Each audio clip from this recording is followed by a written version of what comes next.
And we are tracking storm damage in Mercer County today, which saw at least one EF1 tornado overnight with winds reaching 90 to 100 miles an hour. Drew Coffey has been on the ground in New Boston all day, checking out the extent of this damage. Drew, what are you seeing out there right now? Hey Shelby, right now we're in New Boston, and as we were coming into the town this morning, we were looking for the best spot to just signify the storm damage from last night's storms. And we actually, I think, picked a pretty good spot. It's right behind me, this apartment building. You can see metal slabs as the roof peeled off after the storm's winds last night that were 90 to 100 miles per hour. Now, New Boston also saw an EF1 tornado, and the glass from the broken windows behind me is also right here on the ground at my feet. And people of all ages here in this local small town helped with the cleanup, whether it was picking branches out of the yards, taking a chainsaw and taking down trees, or just driving around and making sure everyone was all right. We got our own backhoe for the city of New Boston and our own trucks too as well.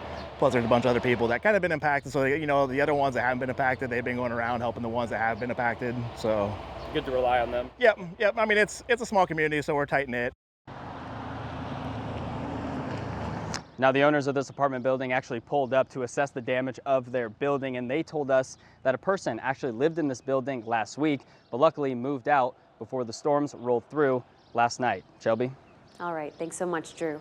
Cleanup also ongoing tonight at Woodland Mobile Park home in Coyne Center, Illinois, which is just south of Milan. Those strong winds tore through the community last night, and a lot of trees fell on people's homes. We told you last night there were multiple trees covering the road, and they were still there this morning. But neighbors are banding together after being shaken by severe weather. We've got a 7-year-old son, and our first instinct was made sure he's safe. So we covered him in blankets and pillows, and we had the mattress on top of us just in case something did come through the roof. The National Weather Service is still surveying the area to decide what the extent of the damage was from this tornado. And we want to say thank you to many of you that have sent in images of the storm and the damage that it produced.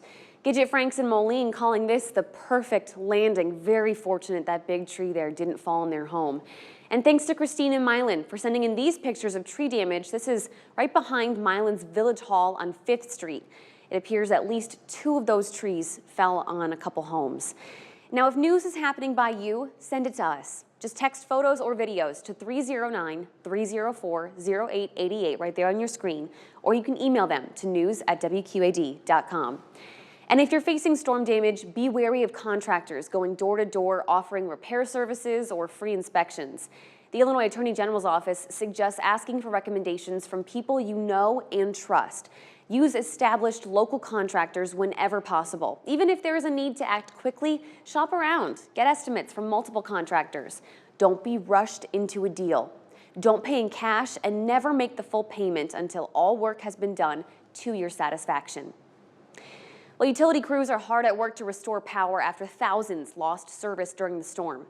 At the peak of the storm, MidAmerican says nearly 22,000 customers on just the Illinois side of the Metro Quad Cities lost power. MidAmerican tells us it's found more than 40 broken poles and will likely find more. So what you're looking at right now is what it looked like early this morning in Moline near the intersection of 18th Avenue and 31st Street. That's just north of Avenue of the Cities. A massive tree fell down, taking power lines down with it. MidAmerican says if you come across what looks like a downed power line, keep your distance. I cannot emphasize enough how dangerous it is to approach a line that's down. Make an assumption that that line is energized. Don't approach it. Don't touch it. Even if you think, well, that's probably not a power line, maybe it's a cable line. Well, that cable line could be touching a power line upstream and makes it just as dangerous.